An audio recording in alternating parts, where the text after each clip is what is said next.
এটা আমি কথা বলেছিলাম বিধর্মীদের একটি প্রতিষ্ঠিত সংগঠন বিটিএস, মনে আছে আপনাদের সবার?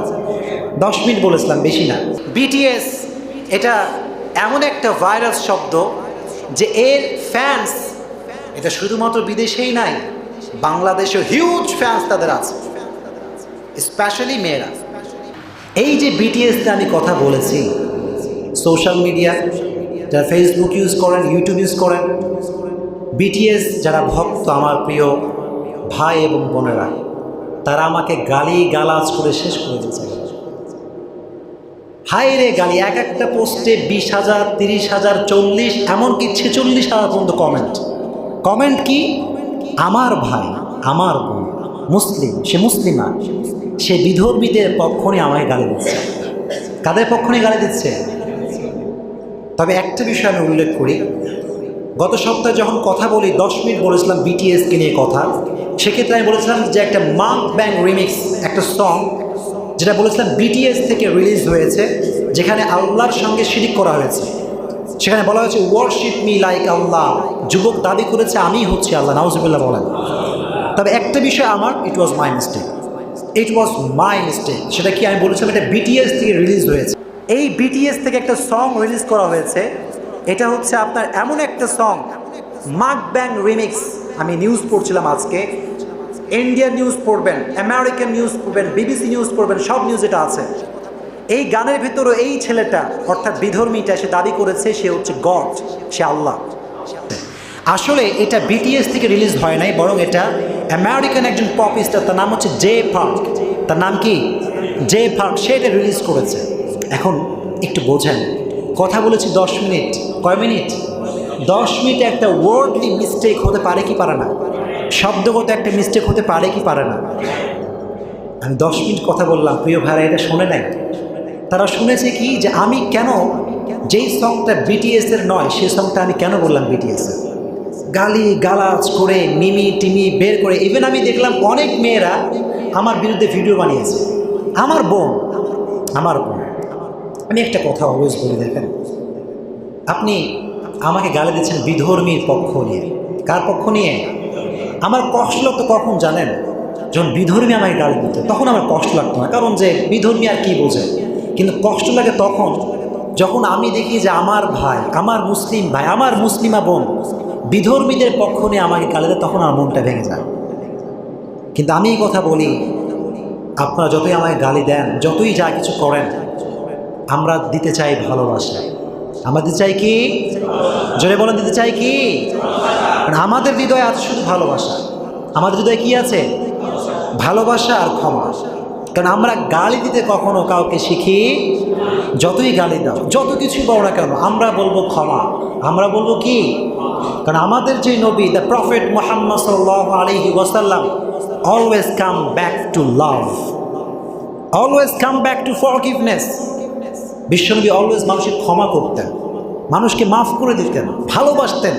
বিশ্বনবী কখনো রিভেঞ্জ, প্রতিশোধ, তুই আমায় গালি দিয়েছিস আমিও দিব, এরকম কোনো অ্যাটিটিউড বিশ্বনবীর মাঝে কখনো ছিল, যেরকম ছিল। So we are the follower of last Messenger Muhammad. আমরা হচ্ছে বিশ্বনবীর ফলোয়ার, তার নাম হচ্ছে বিশ্বনবী মুহাম্মদ সাল্লাল্লাহু আলাইহি ওয়াসাল্লাম। আমরা গালি দিতে পারবো না, যতই আমাদের গালি দেন আমরা বলবো ভালোবাসা। আমরা কি বলবো? ভালোবাসা। আমরা চাই ভালোবাসা।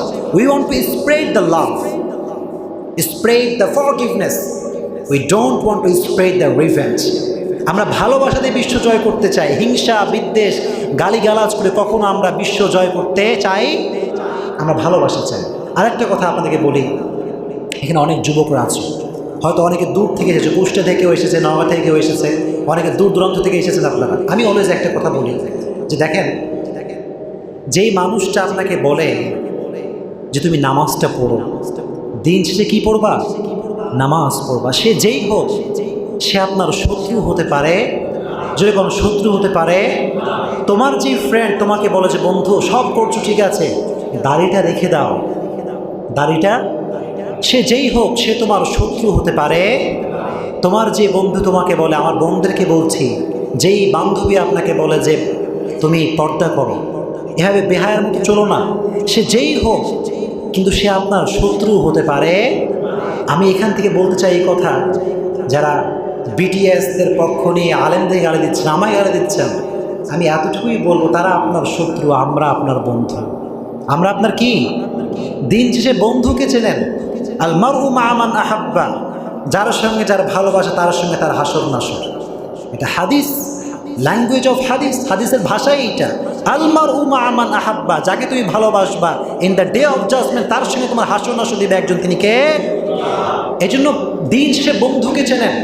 আমরা যা দাওয়াত দেই, বিটিএসের বিপক্ষে কথা বলি, আমাকে এখন তার দাবি করেছে কি, আমার বিরুদ্ধে ভিডিও বানিয়েছে, ভিডিওতে বলেছে কি আমি নাকি বিটিএসের সংকে হালাল বলেছি আর হারাম বলেছি আর বাদ বাকি সব হালাল করে দিয়েছি। নাউজুবিল্লাহ বলেন। এর বিরুদ্ধে, আচ্ছা আমার মুসলিম সবাই সাক্ষী দেন, মিডিয়ার লোকেরা এখানে আছে, এর আগে আমি হিন্দি গানের বিরুদ্ধে কথা বলি নাই? বলছি। ইভেন আমি যে সমস্ত গানের শিরিক রয়েছে সেগুলো আমি রিসার্চের মাধ্যমে স্পষ্ট বলেছি যে গানের ভিতরে শিরিক আছে। বলি না এটা? কখনো আমি এই কথা বলি নাই যে হিন্দি গান হালাল আর বাদ বাকি হারাম, এটা কখনো আমি বলি নাই। আর তারা মাঝে মাঝে দাবি করে সব জায়গায় ধর্ম টানেন কেন, এটা বলে শেষ করে দিলেন। তারা কি বলে? সব জায়গায় ধর্ম নিয়ে আসবেন না হুজুর, সব জায়গায় ধর্ম চলে না। আচ্ছা বলেন, একটা মানুষের জীবন ধর্ম ছাড়া কখনো চলতে পারে? যে ব্যক্তি ইসলামকে বাদ দিয়ে, লাস্ট মেসেজ, যে ব্যক্তি ইসলামকে বাদ দিয়ে অন্য কোথাও সুখ খুঁজে, যে ব্যক্তি ইসলামকে বাদ দিয়ে অন্য ধর্মে নিজের সুখ খুঁজে, যে ব্যক্তি ইসলামের বিপক্ষে গিয়ে অন্য ধর্মের দালালি করে, ফালাই ইউকবালা মিন, তার থেকে কখনো কিছু কবুল হতে পারে? In the day of judgment তাকেও কাফেরদের কাতারে দাঁড় করিয়ে দিবে একজন, তিনি কে? Whoever see anything except Islam, that will be not accepted to Allah and he will be the loser in hereafter. যে ব্যক্তি আল্লাহকে বাদ দিয়ে, ইসলামকে বাদ দিয়ে, নবীকে বাদ দিয়ে বিধর্মীদের ধর্মে শান্তি খুঁজে, অন্য কিছুর ভিতরে শান্তি খুঁজে, সে কখনো শান্তি পেতে পারে? তার কোনো আমল আল্লাহর কাছে কবুল হতে পারে? আখেরাতে সে হবে হাই কোম্পানির ম্যানেজার। কোন কোম্পানির ম্যানেজার? দাওয়াত যখন দিবেন, আমাকে একটু জোরে করে বলবেন, দাওয়াত দিলে বাধা আসবে কি আসবে না? জোরে কোন, বাধা আসবে কি আসবে না? বাধা আসে থেমে যাবেন? থেমা যাবে? মুসা আলাইহিস সালাম থেমে গেছেন, বিশ্বনবী থেমে গেছেন, শোভা ইসলাম থেমে গেছেন, নূহ আলাইহিস সালাম থেমে গেছেন। So you have to continue your দাওয়া। যত বাধাই আসুক আমরা কখনো থেমে যেতে পারি? যত গালি মানুষ দিক না কেন, গালিকে আমরা সহ্য করবো ইনশাআল্লাহ। গালি থেকে স্মরণ আসলে গত সপ্তাহে সর্বশেষ সময়, লাস্ট 10 মিনিট, এখন আপনারা আমাকে বলেন, আমরা আখিরাতে সফল হতে চাই নাকি অসফল? জোরে কোন, সফল না অসফল? সফল হতে চাইলে ইসলাম মানার দরকার আছে না নাই? সফল হতে চাইলে আল্লাহকে মানার দরকার আছে না নাই? আল্লাহ আমাদের সবাইকে কবুল করুক, পড়না আমিন। আল্লাহ আমাদের সবাইকে ইসলামটা বোঝার তৌফিক দান করুক, পড়না আমিন।